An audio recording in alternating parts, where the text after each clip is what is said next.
Dears, good evening. എല്ലാവർക്കും നമസ്കാരം. സച്ചിയുടെയും രേവതിയുടെയും നാളത്തെ വിശേഷത്തിലേക്ക് എല്ലാ കൂട്ടുകാർക്കും സ്വാഗതം. അങ്ങനെ നമ്മുടെ ചന്ദ്രമതി തന്ത്രപൂർവ്വം രവിയോടും അതുപോലെ നമ്മുടെ സച്ചിയോടും ഒക്കെ കാര്യം അവതരിപ്പിക്കുകയാണ്.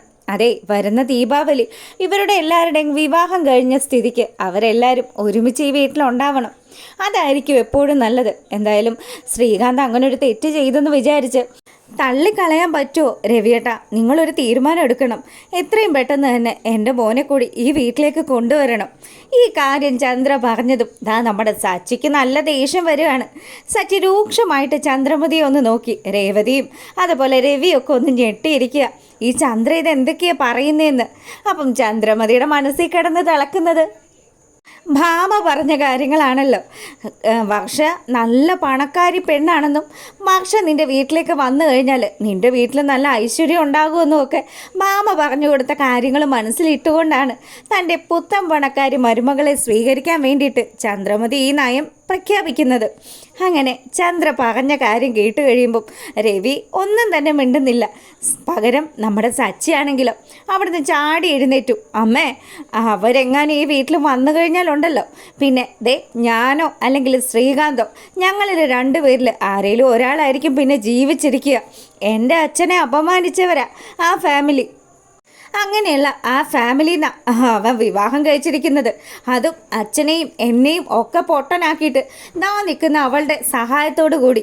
അങ്ങനെയൊക്കെ നമ്മുടെ സച്ചി പറയുന്ന സമയം രവിയാണെങ്കിലും സച്ചി, നീ ആവശ്യമില്ലാതെ രേവതിയെക്കുറിച്ച് പറയണ്ടെന്ന് പറഞ്ഞു. അത് അച്ഛന് ബുദ്ധിമുട്ടാകുമല്ലോ. എനിക്കറിയാം അച്ഛാ, ഞാൻ കാര്യങ്ങൾ പറഞ്ഞതാണ്. ഇവരെല്ലാവരും കൂടിയല്ലേ അച്ഛാ നമ്മളെ ചതിച്ചത്. എന്നിട്ട് ഇപ്പം ഇവരാരും ഒന്നും അറിയാത്തതുപോലെ നല്ല പിള്ള ചമയ്യ. അല്ല, നിങ്ങൾക്ക് അവരെവിടെ കൊണ്ടുവന്ന് താമസിപ്പിക്കണമെന്ന് അത്ര ആഗ്രഹമാണോന്ന് ചന്ദ്രയുടെ അടുത്ത് സച്ചി ചോദിച്ചു. അപ്പോഴത്തേക്കിനും ചന്ദ്രമതി ആണെങ്കിലോ, അതെ, രേവതിക്ക് രവിയേട്ട മാപ്പ് കൊടുത്തില്ലേ, അങ്ങനെയാണെങ്കിൽ എൻ്റെ ശ്രീകാന്തിന് മാപ്പ് കൊടുത്താൽ എന്താ കുഴപ്പം? ശ്രീകാന്ത് നമ്മളാരും പറയാതെയും അതുപോലെ നമ്മളോടൊക്കെ തെറ്റ് ചെയ്ത് അവൻ വേറെ പോയി കല്യാണം കഴിച്ചു. സംഭവം ശരിയാ. പക്ഷേ എന്ന് വെച്ച് അവൻ എൻ്റെ മകനല്ലാതെ ആവില്ലല്ലോ. അവനെയും നിന്നെയൊക്കെ പോലെ തന്നെ ഞാൻ പ്രസവിച്ചതല്ലേ എന്നൊക്കെ ചന്ദ്ര പറയുക.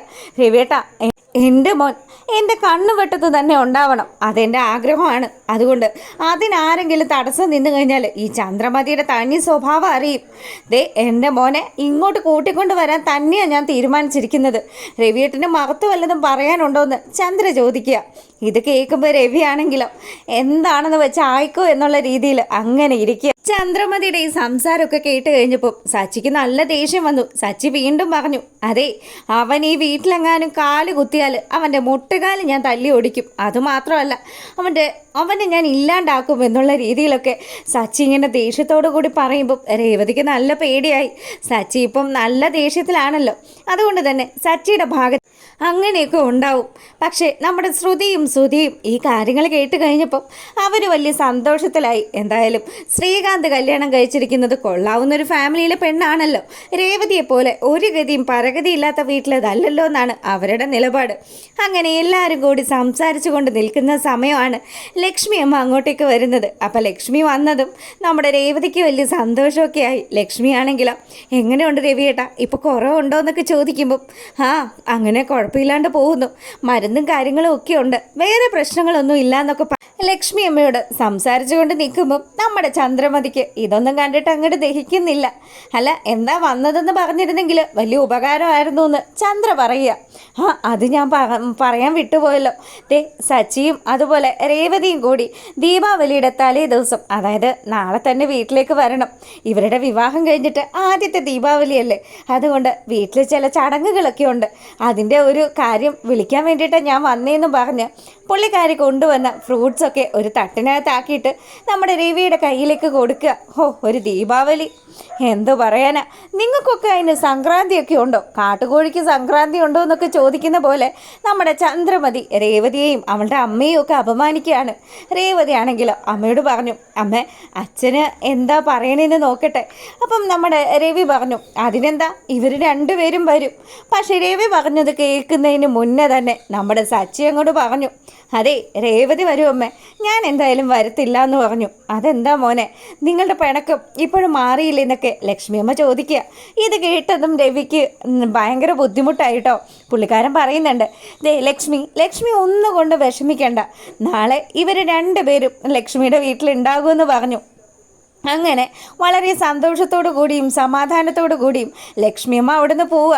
പിന്നീടാണെങ്കിൽ പിറ്റേ ദിവസം ആയത് നമ്മുടെ സച്ചിയും രേവതിയും കൂടി അവർക്ക് വീട്ടിലേക്കുള്ള ആൾക്കാർക്കൊക്കെ ഡ്രസ്സൊക്കെ എടുക്കണമല്ലോ. അപ്പം അവർക്ക് ദീപാവലി നല്ല രീതിയിൽ അങ്ങ് ആഘോഷിക്കാനുള്ള പരിപാടിയാണ്. അതിനുവേണ്ടി അച്ഛനാണെങ്കിൽ കുറച്ച് പൈസയൊക്കെ കൊടുത്തിട്ടുണ്ട്. അങ്ങനെ അവരൊരു ടെക്സ്റ്റൈൽ ഷോപ്പിലേക്ക് കയറാൻ തുടങ്ങി. സച്ചി പറഞ്ഞു, അതെ നിന്റെ വീട്ടുകാർക്ക് വേണ്ടത് എന്താണെന്ന് വെച്ചാൽ നീ തന്നെ പോയി അങ്ങ് പർച്ചേസ് ചെയ്താൽ മതി, ഇനി അതിന് ഞാൻ അങ്ങോട്ടൊന്നും വരില്ല എന്ന് പറഞ്ഞു. അല്ല അതെങ്ങനെ ശരിയാവും? അച്ഛൻ പറഞ്ഞത് നമ്മൾ രണ്ടുപേരും കൂടി പോയി സാധനങ്ങളൊക്കെ പർച്ചേസ് ചെയ്തിട്ട് വീട്ടിൽ പോയി സന്തോഷമായിട്ട് മടങ്ങി വരണമെന്നല്ലേ? എന്താ രേവതി നിന്നോട് പറഞ്ഞാൽ മനസ്സിലാവില്ലേ? നിന്നോടുള്ള പിണക്കമൊന്നും എനിക്ക് മാറിയിട്ടൊന്നുമില്ല. നീയും എൻ്റെ അനിയൻ ശ്രീകാന്തും ചേർന്ന് എന്നെ പറ്റിച്ചതൊന്നും ഞാൻ മറന്നിട്ടും ഇല്ല എന്നൊക്കെ പറഞ്ഞ് സച്ചി ഇങ്ങനെ മുറുമുറുപ്പോടുകൂടി നിൽക്കുമ്പം എന്നാൽ ഒരു കാര്യം ചെയ്യാം, ഞാൻ ഇപ്പം തന്നെ അച്ഛനെ വിളിച്ചു പറയാം നിങ്ങൾ എൻ്റെ ഒപ്പം ടെക്സ്റ്റൈൽസിലേക്ക് വരുന്നില്ല എന്ന്. വേണ്ടാന്നും പറഞ്ഞ് സച്ചി പിന്നെ അവളോട് ഫോൺ വാങ്ങി വെച്ചു. അതിനുശേഷം സച്ചിയും കൂടി പോയിട്ട് അവർക്ക് വേണ്ടുന്ന ആ ഒരു ഡ്രസ്സൊക്കെ പർച്ചേസ് ചെയ്യുന്നതൊക്കെയാണ് നാളത്തെ വിശേഷത്തിലുള്ളത്. അപ്പോൾ ഇഷ്ടമായിട്ടുണ്ടെങ്കിൽ ഒന്ന് ലൈക്ക് ചെയ്തേക്കണം. അപ്പോൾ ഓക്കെ, താങ്ക്